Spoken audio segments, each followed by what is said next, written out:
think I'm there. Am I there?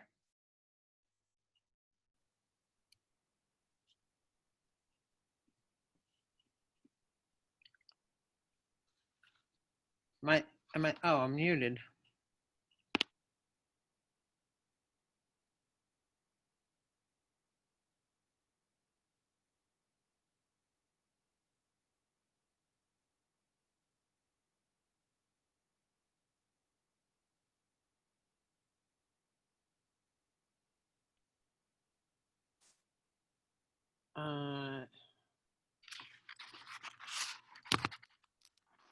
I know, I don't know what the deal is. I can hear you. Okay. That's what I keep getting mixed messages. Can you hear me now? Yes, I can hear you. This is Kimberly Bauer. All right.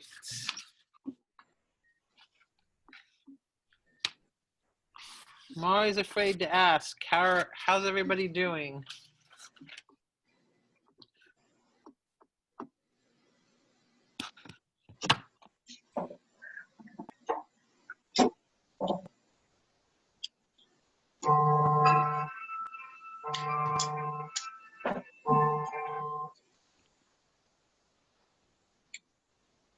All right.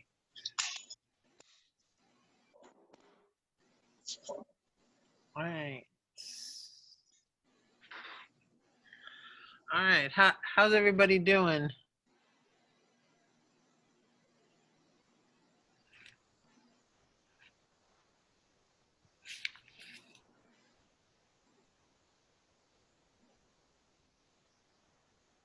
Well, we're,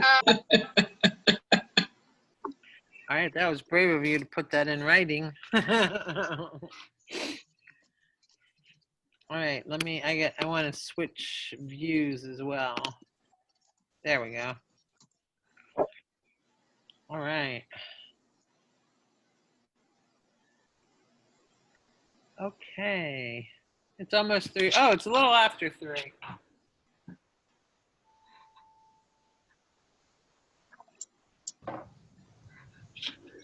Thank everyone for being here at 3 o'clock.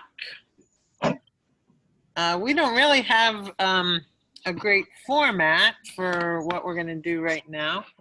I guess what we really wanted to do was to kind of check in and see how people were doing and to see if life is easier when we do things together. So maybe if anybody wants to share about successes,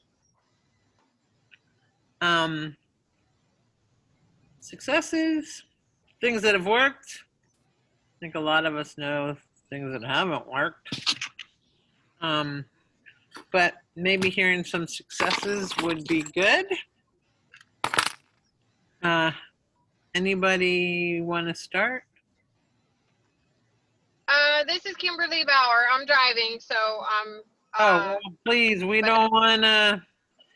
It's on safe driving mode, so I can only talk. I'm not looking at anything other than the road.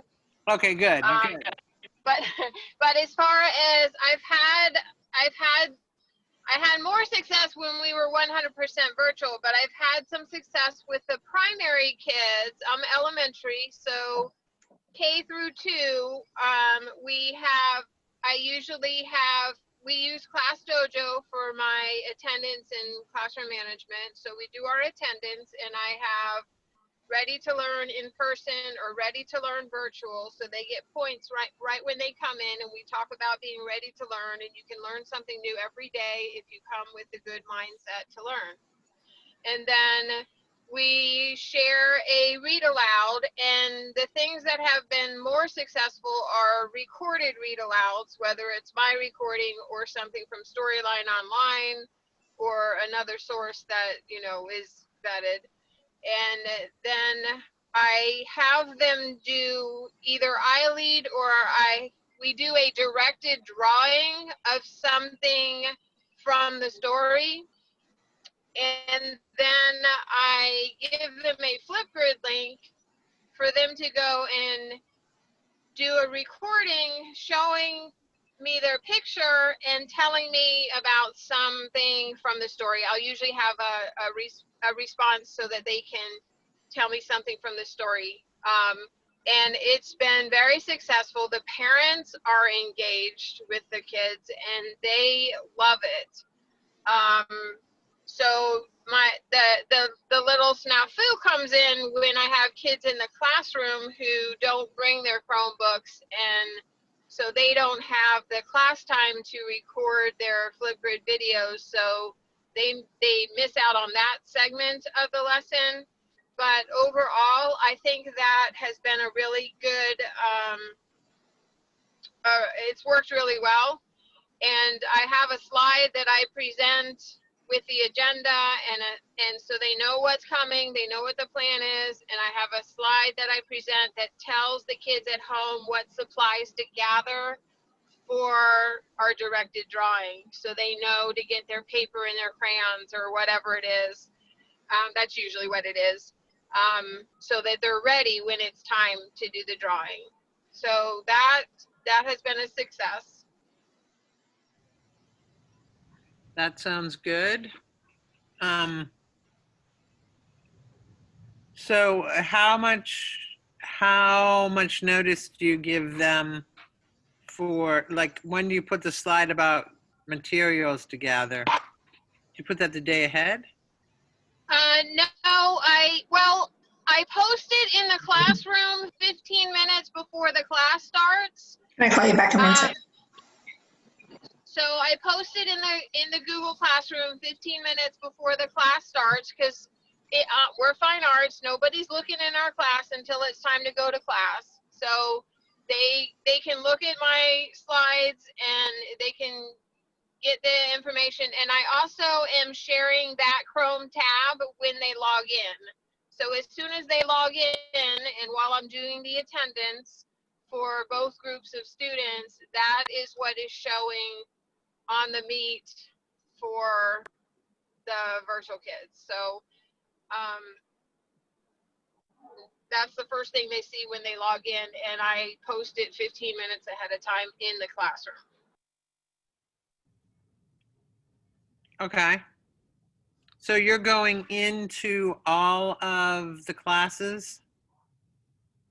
I have and I've done this for years, so I have always had a Google Classroom for each homeroom, and I schedule the posts. So when I do my posting for second grade, I'll have 3 blocks of second grade. So I just go in and I schedule it, each one of them, to post 15 minutes before. So because usually you're with another class from bell to bell and there's not time to manually post, but the scheduling feature is amazing. So that works for me. But I guess I meant, you're going into the actual physical classrooms? Oh, no, Or no, they're- no. They are coming to me for fine arts. They come How to are you, me. are they bringing their crayons and stuff with them? The art teacher and I put together kits for kindergarten and first grade, and those kits are in like crayons in Ziploc bags with their name on it, and it goes between the art teacher and myself. And the second graders bring their own. They have a supply box they bring with them in their backpacks because they have to bring their Chromebooks. The older kids have to bring their Chromebooks with them. Okay. Okay.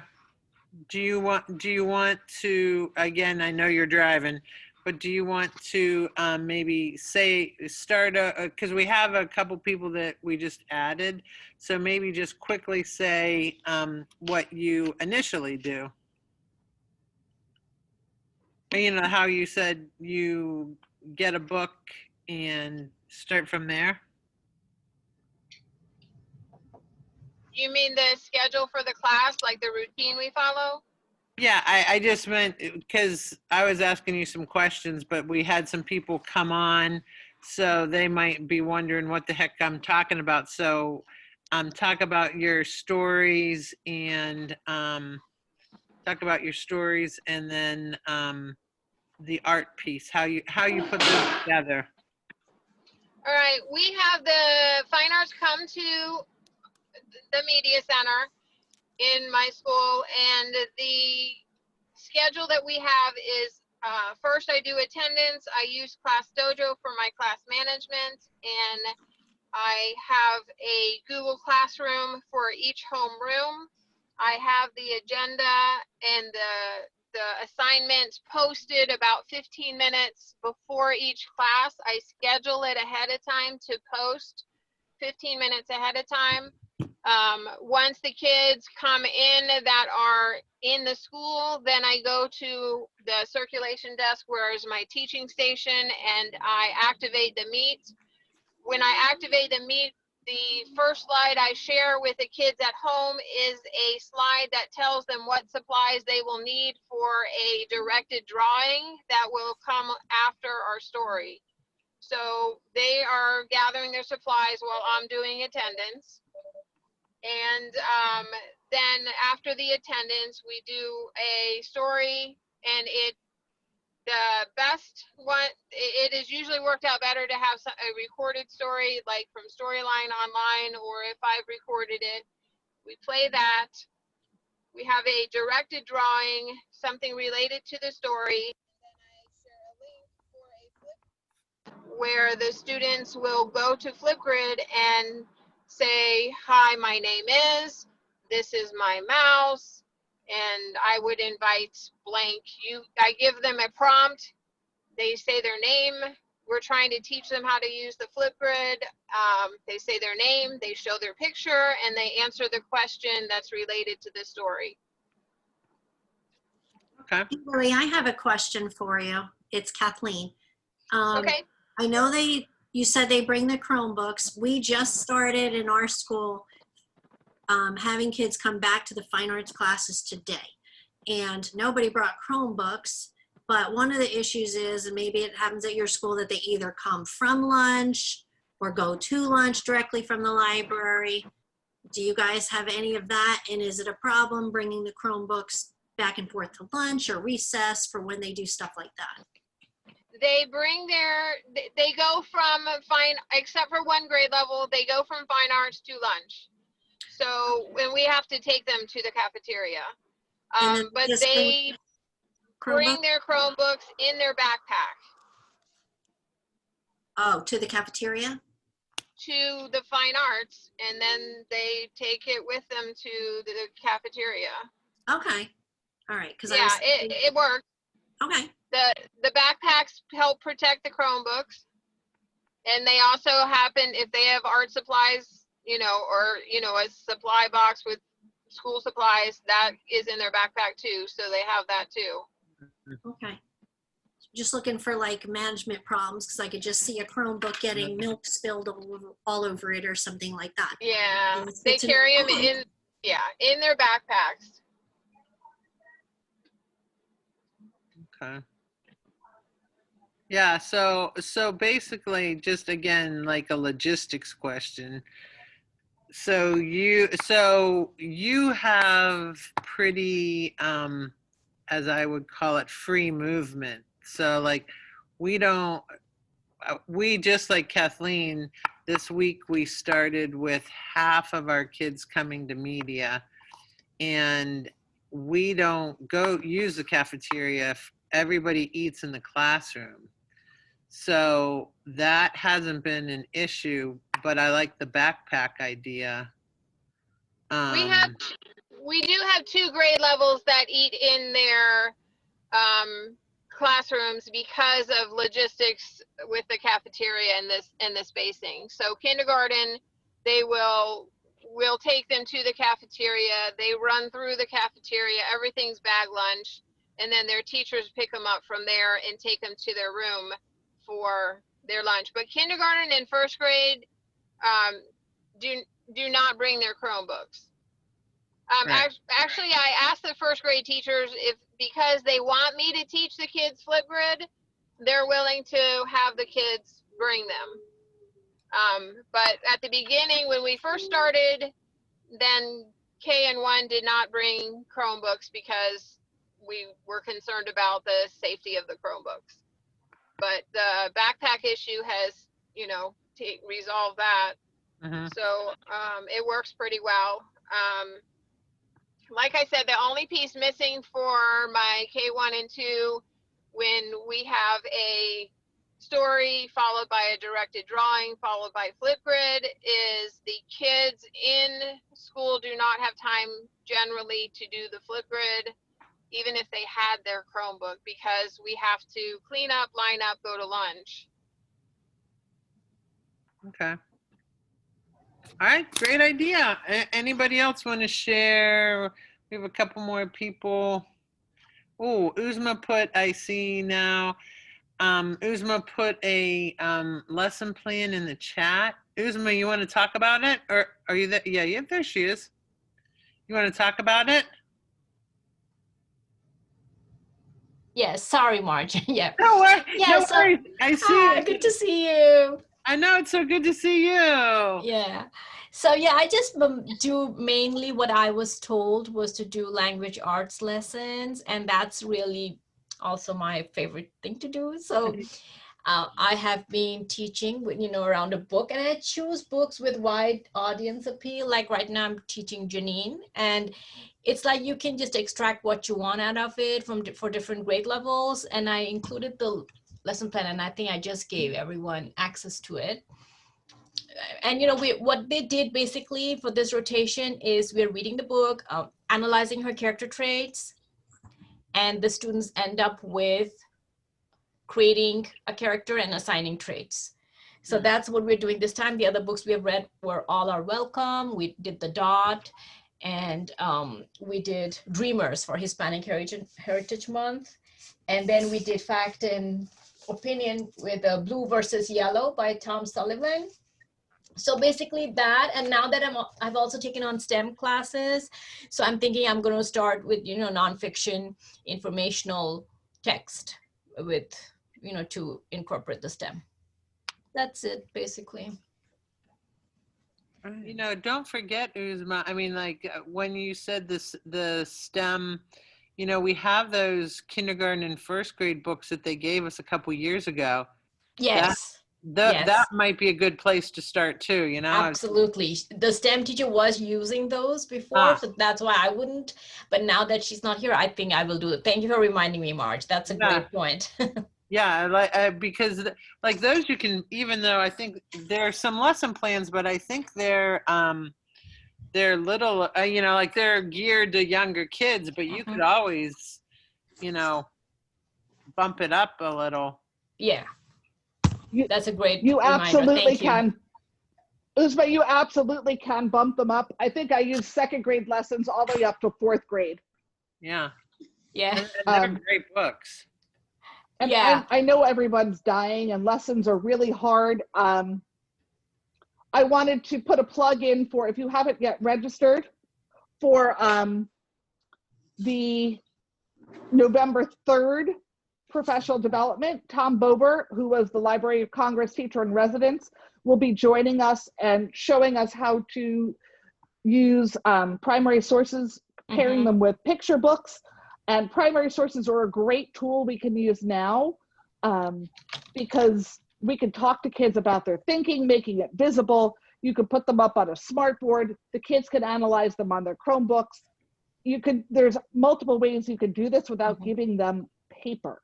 Yes. And you might be able to access the books through the public library or from Epic or other places that the kids don't have access to the books, but you can broadcast them.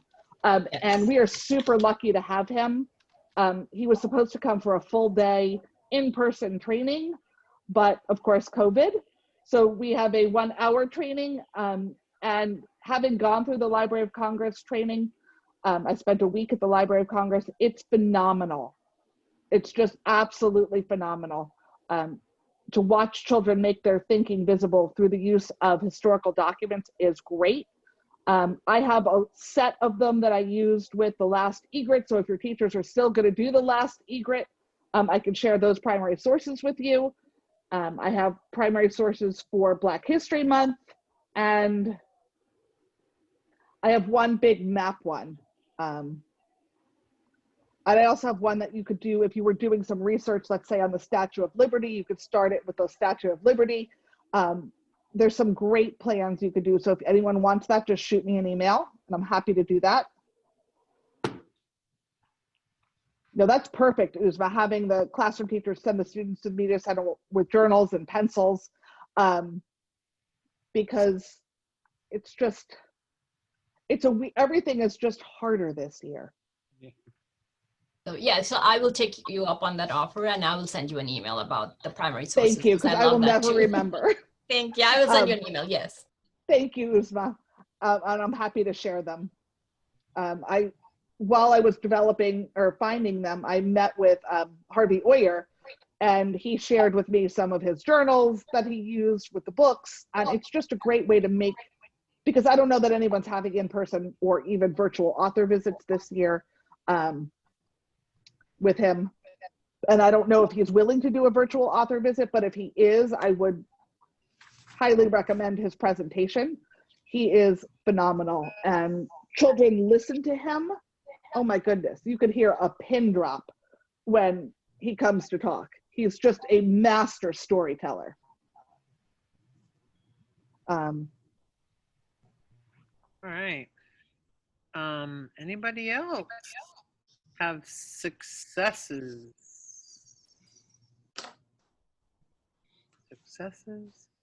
Anyway, I'm like Kathleen. I'm just making the adjustment to. We don't even have everybody. Are you doing everybody, Kathleen, in the media center?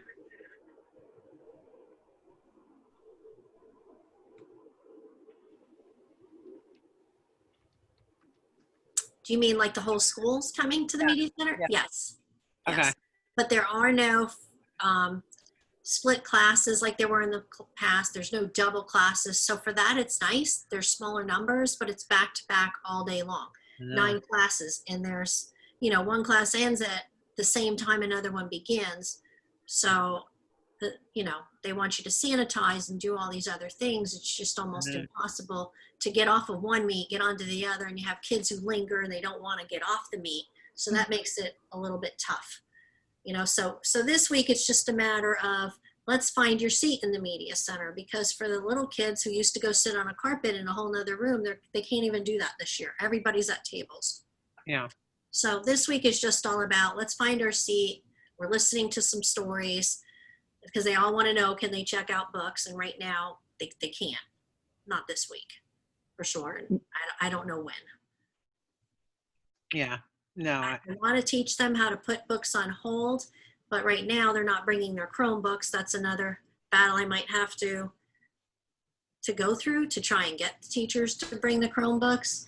And then when it comes time, I'm going to have to pull them all myself. I don't even have a media clerk right now. Yeah. So Kathleen, if you decide to have them put books on hold, I would certainly limit the number of books that they put on hold, like maybe 2. I was thinking 1 for the chapter. Which is fine. Yeah. Do 1, because self-preservation, and with the quarantine process, once they come back, you have to quarantine for 7 days. So, Jen, we should be able to, we'll have that answer out to you. The question was, are we permitted to check out books yet? We will have that answer to you tomorrow. It was given to principals today, so we will share everything tomorrow. So watch your email. There will be one coming. And Tempe, I can't even struggle. Traveling to 8 classes a day is a lot. It's a lot. It's a lot. It is a lot. I was going home just super exhausted, and that's why I reached out to some friends this past weekend. I was like, is anybody else feeling the same way, or am I just on that raft all by myself? No, you are not alone. You are not. My 1 week at South Grade about killed me. I don't sleep late. I'm normally up by 6. That Saturday morning, I think I slept till 10, and it's been years since I did that. Yeah. It was it's Well, wait, Jen, you're teaching 9 classes and you have a PE class in each 7-day rotation. You're teaching PE too? Wow. How long are they?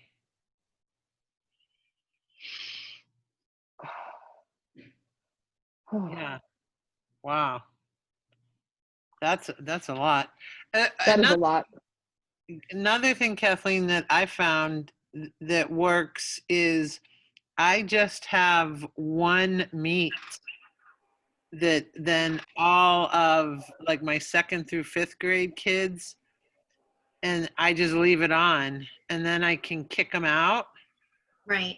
So that then, like that's all that I have it for, is for the virtual kids to join, and then it's not, then I can kick them out, and if they come early, then they hear whatever the earlier half hour is, which is helpful. We had started with each of us having one Google Classroom per each grade level. And I guess what I was struggling with over the weekend was trying to come up with something innovative, something fun, because they're used to the library being that. There's Makerspace. Oh, but not this year. We check out books. Oh, but not this year. We do these fun things on Chromebooks, but they're not able to bring Chromebooks. So there's been all these things, and I love the stories just as much as everybody else, but I know their teachers are also reading them stories too. So I wanted to just, I don't know, I wanted to be that same person I was in the past and was struggling with that. And I'm sure everybody else on here was probably feeling the same way. Oh, yeah. For sure. I did see a while back a blog post from Shannon McClintock Miller about their virtual makerspace. I'm going to pop a link to that blog in the chat so that you can see that. And maybe it's just you do choice boards, right? And on those choice boards are some virtual makerspace ideas. And maybe instead of, like I used to have the kids make little jitterbots, and we would, whatever, those hands-on things, but maybe you do some Scratch projects and do some Scratch tutorials, because that's fun. And it's still the maker and engaging, but it's not, they can work on their own Chromebooks. And there's a lot you can do with Scratch. Yeah. I bet you Tempe's doing something. Not to put her on the spot, but every once in a while I see pictures of Tempe. I am doing something fun next rotation. I think it's going to be, actually, I use this rotation for digital citizenship. I use the Interland and Google's Pear Deck slides, and the kids loved that for Isn't it 3rd great? through 5th. Yeah, and the game was completely engaging, and they wouldn't stop playing it, and they loved it. And I would just show little bits of it, and I would play it for them to kind of show the rules of the game, and they requested it more and more and more, and I gave the link to the teachers so that they could use it whenever they wanted. So that was amazing. So if you guys haven't taught digital citizenship, check out Interland and the Pear Deck that goes with it. It's definitely more advanced, probably 4th and 5th, but they loved it. And my new lesson plan is a mashup between library skills and Think Like a Coder. And I'm taking TED Ed Talks. It's like a series of 10 videos. We're not going to get to all of them, but it's called Think Like a Coder, and they're about 6 minutes long, and they teach a coding aspect. And then I'm going to challenge the kids to take that coding skill and apply it to library skills, like how you would look up a fiction book versus nonfiction, how to use Destiny Discover. And I'm going to make a form that they have to fill out to assess these skills, and they have to get everything right on the form, and then it'll give them a code that will unlock a lock on a box that I have prizes in. So that's my next one. Wow. It's not done. I'm still working on it. But it's a mashup. It's my first big mashup. I just didn't have, I do a 6-day rotation with the same kids. So I need something that'll last 6 days. And my library skills was always like, I didn't have enough to fill 6 half-hour classes. And so I think this mashup with coding will really fill it up. And the videos are very intense. And I think the kids, it's like a adventure thing, and they have to get the little, node of wisdom or whatever. But I think they'll love it. And again, only for probably 4th and 5th. But I do stories mainly with the younger ones. But that's what I'm doing. I'm thinking if you guys have the Chromebooks, you guys could use Adobe Spark with the kids and teach them how to use Spark. Yeah, and they can make their own videos, which they love. And Make a Movie on Brain Pop also I'm going to use that for research. So instead of doing like a slideshow, I'm going to have them make a movie on Brain Pop. So that one is really fun too. But it's time consuming, which is good because it takes them several times to finish a movie on Make a Movie. So that's a good one too. All right. That sounds good. All right. So can you guys hear me by any chance? Yes. Yes. Okay, this is Tony. I don't know if you guys can see me or not. I'm actually driving. We do see you driving. Keep your eyes on the road. I am. I keep my eyes peeled ahead, but I tried to hop in. I had an appointment I have to go to. Anyway, long story short, I've been catching up on all little things. Tessie, that sounded amazing. And I commiserate with all of you, like pushing into classes and things like that. We've been doing that as well. This week is the first week that people are coming to us. One of our biggest struggles are, especially as a team leader, is that more than 50% of my fine arts has taken a leave. And so I was teaching not only mine, but other people's classes as well for a while.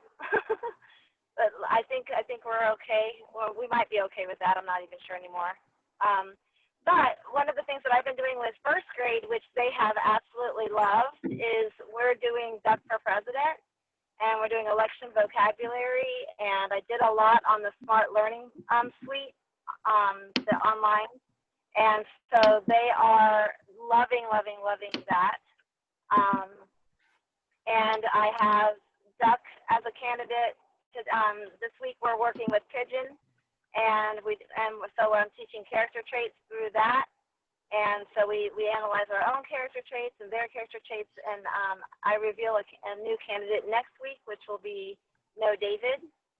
And so we'll read No David and we'll analyze him for his character traits. And then they will make campaign posters for who they want to win. And then the next week we're going to compare all 3 characters and vote. And so first grade has been absolutely loving that. Second grade's been doing Ellis Island. Again, everything I'm doing is on Smart Learning Suite online, especially because I had to travel into other people's classes. So I just did everything on that. And then my third graders, my teachers wanted me to teach them Google Slides. So that's what I'm doing with them. And then 4th and 5th and kindergarten we just read to. 4th and 5th has been doing a lot of Mac and Via type things and associated with that. So, but that's what we've been doing at my school, and it has definitely been a very, very sad start to the year. I totally, Kathleen, can commiserate with you because I feel like everything that I did that was fun, everything that I did that I loved, I can't do. I think that's Tony saying she agrees 100%. So, anyways, I just thought I would chime in real quick so that. Okay, I was gonna say you broke up a little there. I was like, I hope you didn't crash or anything like that. Be careful. You're doing everything we tell our kids not to do. All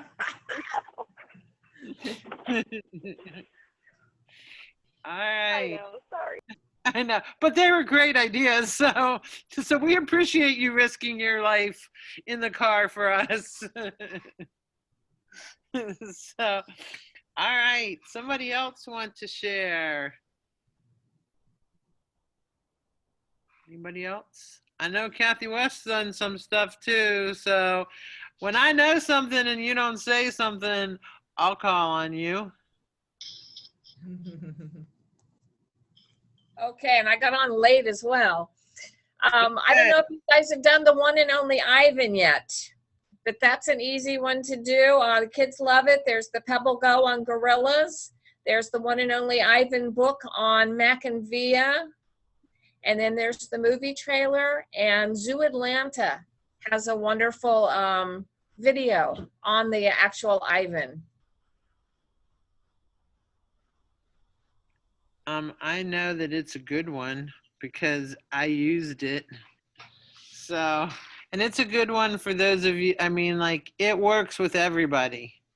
So, like, it works, you know, you can adjust it according to whatever grade level. So, it's a good one.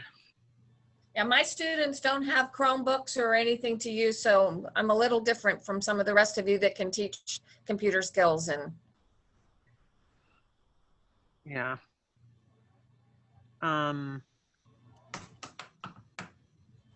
Anybody else? Well, I use the digital citizenship, and my kids are loving it, and so am I. It takes the weight off of me because it have the interaction games there that they can do. So I advise you guys that's not using it to use it. The kids, like, when they see me after school or the next week, they're like, hey, media, hey, they're so happy because they have something that's engaging, and fine art should be fun.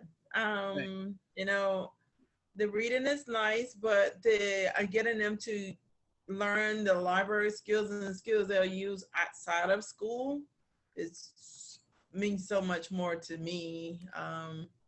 And I know we're supposed to be helping with the reading piece, but that literacy skill or technology and inquiry skills are something that I horn in on. And you're talking about the same Pear Deck stack that Tempe was talking about? Yes, I use Okay. that as well, the Paradex, and I use, like, sometimes I try to use the breakout room, but that wasn't working real well, but I'm gonna figure that one out. And I want to go back to the smart learning suite like Tony was talking about. So if you guys get an opportunity to visit some of their trainings, do so. Okay. Awesome. Awesome, awesome. I want to know who Mommy's phone is. Just because I like the title. And I can't see you. If you can safely tell me who Mommy's iPhone is. No? Okay. We'll keep guessing. We'll keep guessing. Let's see.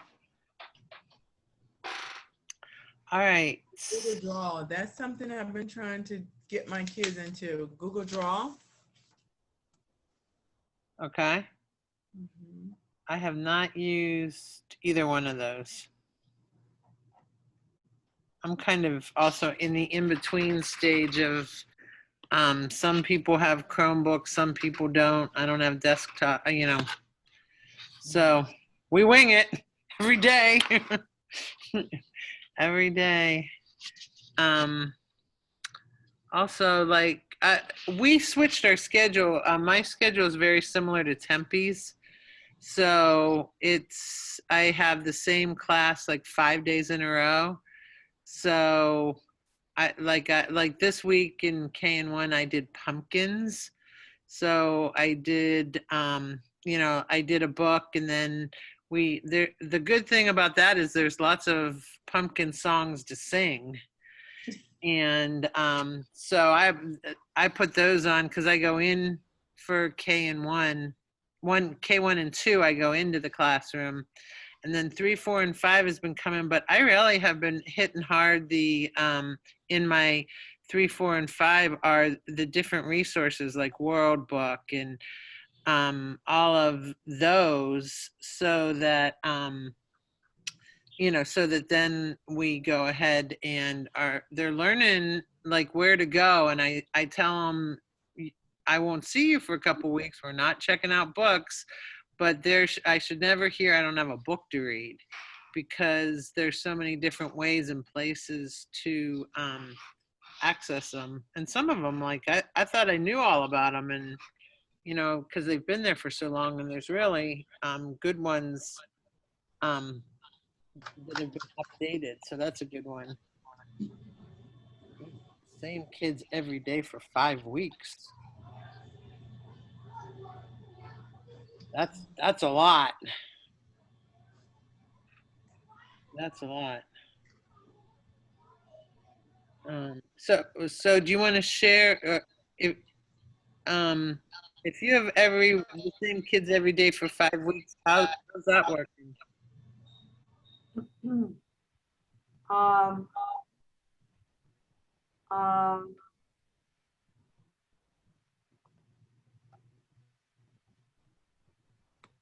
Can you hear me? No, I mean, I heard you say so maybe keep talking. It's April Leach here at Melaleuca Elementary, and I've been using the class dojo, some of the mindfulness, the respect, the short videos as a quick little intro, and it's something consistent. You're nodding your head, so I'm assuming you can hear me. Yeah, we can hear you now. Yeah. Okay. I don't see my picture up there, but that's fine. I have a mask. And so that's working well all across. I know the older kids were enjoying the zombie story on Mac and Via, taking turns reading it, both online kids and in-person kids. I've got it set up so that works. The kids are brought to us, and because we have a half an hour in theory between each class, that works well. So I can queue up and go into Google Classroom. The teachers have. We don't have our own Google Classrooms because that was just not working very well at the beginning. So I know it does work for other people. And now we're doing projects in 4 and 5. I don't have 3rd grade because it didn't work out for our schedule. So I had to pay through 2 and then 4 and 5. And we're doing Adobe Spark videos as a passion project, so that they need to do a little bit of research. I've taught them how to access books on Mac and Via. So I hear we're not allowed to use Epic, is what I was told, because of some agreement. That would be something that Lisa would know more about. And so I'm eager for any other resources. So this has been very, very helpful. Right. Awesome. That sounds good. Like that's a lot. The 35 weeks in a row. We're not allowed to use what? I'm sorry. I hear 2 people talking at once. April was saying Epic, and I don't know the answer to that. Epic, that you're allowed to use it as a teacher. You're allowed to project it and present it. The students are not allowed to access it. Exactly. Yes. Thank you. That's my understanding. Yeah, I think that's a fake picture of Lisa, because I know she had a 3:30 meeting. So Oh, there I am. oh, there. Okay. So yeah, I'm not 100. I know that I read something, but I don't know the answer exactly. I think what Kimberly said sounds right, but I don't know the official word on that. Okay. Who else? Anybody else?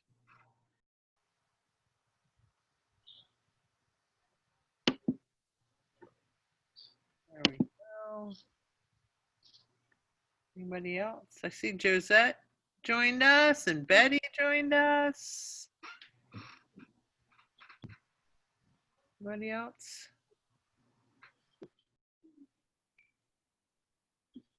How are people doing with juggling,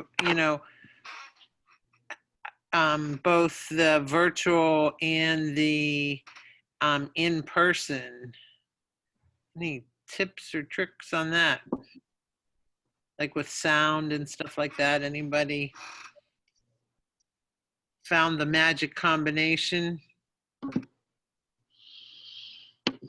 What works for me is I use the audio on the smart screen behind me, but I block that video, and I use the video on the laptop in front of me because I'm facing the in-person students, and block the audio, the mute on that one because I use the speaker behind me. So I'm standing in front of the smart board facing the students. You see me sitting in the, facing the smart board, and that has worked really pretty well.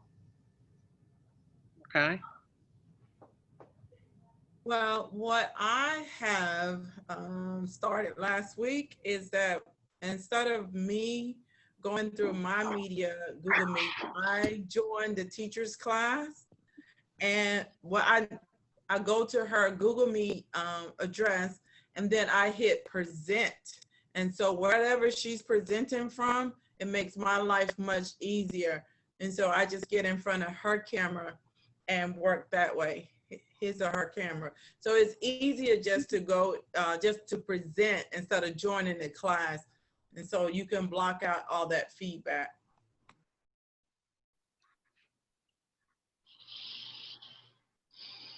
Just curious if, like, one of my hard things is that every teacher that I go into has a different setup.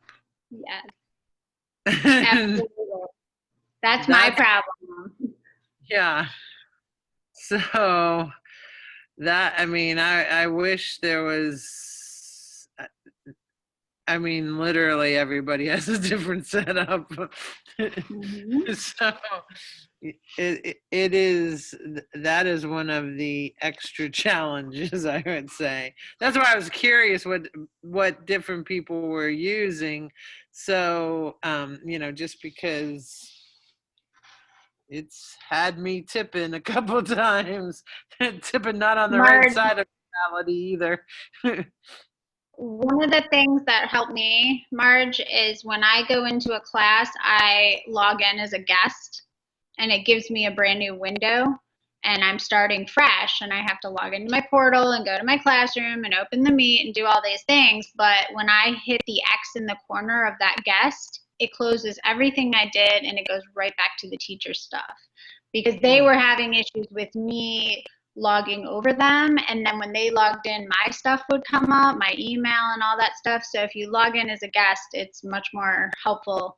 All their stuff is still there. You don't have to close any of their windows. They're not logged out. Their Meet is still open if they want it, but my stuff is completely gone off their smart board. So that's what I've been doing. But yeah, doing it 8 times a day, that's the struggle. I know. I think that's my mantra for the year. The struggle is real. You also could lock their screen. Tempe, are you talking about using incognito? Say that again. Are you talking about using incognito? Or are you talking about actually opening you can do that, but this is not incognito. This is just, you go up to where their little circle picture is, or initials, and if you click on that circle, an option. Yeah, it's just a guest. You're just kind of like a guest user. So it's not an incognito window. She's logging into the Chrome browser. I don't have to, as a guest, not right. No, I get it. I didn't know what she was talking about, but I wanted to hear why you felt that was better than incognito, because I don't have to do that because they come to the media, but my team, I'm over the fine arts team, And I taught all of my team just incognito and then exit and walk away.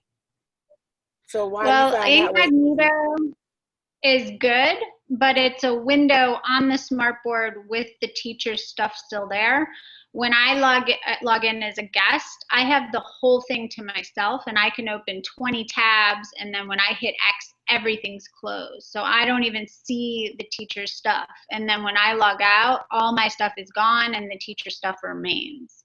So it's not intermixed, but it's almost the same thing. Incognito is the same I think thing. it But is, because I don't think intermixing and doing any of that, but I found it easier. We created websites for each one of my fine arts people. And so we embed everything within that website, even the Google Classrooms. So even the children can enter, exit, and go through and get all their lessons. I'm hearing you guys, because I love to hear all y'all different ideas. But it seemed to me that flowed easier, because half my team quit anyway. So I'm dealing with subs or no subs, you know what I mean? Yeah. It just seemed for me to be able to teach all those different language, Spanish and everything, just to have the sites already set up. So, yeah. so I'm still listening, but I just want to hear the difference. Thanks. One of the things I do, if I have to go into another teacher's classroom, I don't want to touch their technology. I don't want to touch anything. So I bring my, you can use whatever your laptop device is, Chromebook or Mac or whatever. And I bring a HDMI cable with me, and I just plug the HDMI into the smartboard, and I mirror my screen onto the smartboard, and I use my device, and it projects onto their smartboard.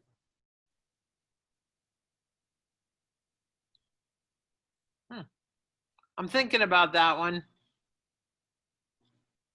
I take I have the cable, the HDMI cable that's connected to my laptop.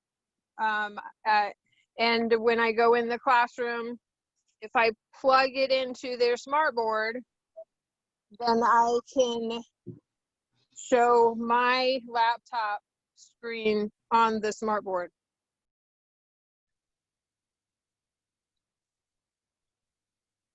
I have been taking my my smartboard keyboard, and then I just plug in the little dongle and switch things out that way too. That works. That's kind of, I think that almost sounds like the same as guest. Do you use their keyboard, Tempe, or do you use your keyboard? I've been using theirs. I'm in 8 classes a day. I'm kind of over germs at this point. I agree 100%. Like my philosophy is, I'm not worried about getting sick. I'm worried about my mental health. Mm-hmm. I mean, like, you know, I completely agree with you on that. But there were some teachers that didn't want me to use their keyboard. That's why I took mine. So it sounds almost exactly alike. Yeah. Except if, well, you're using the keyboard, are you also touching their smartboard screen? Are you touching the screen? Generally not. I mean, I do it all from my keyboard.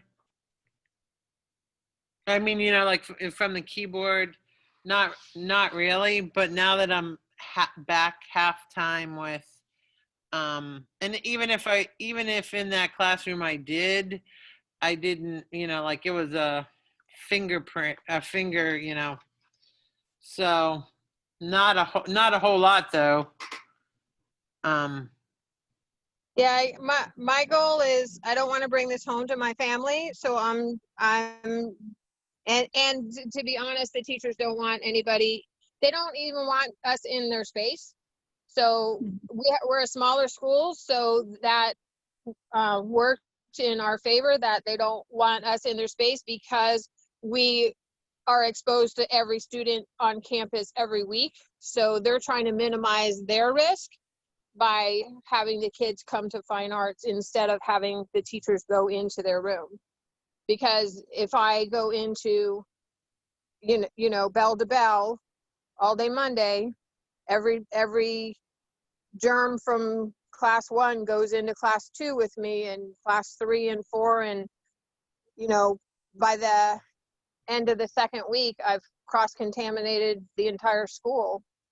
And that didn't seem appealing to anyone there, which was, bonus for me, because now they bring the kids to fine arts.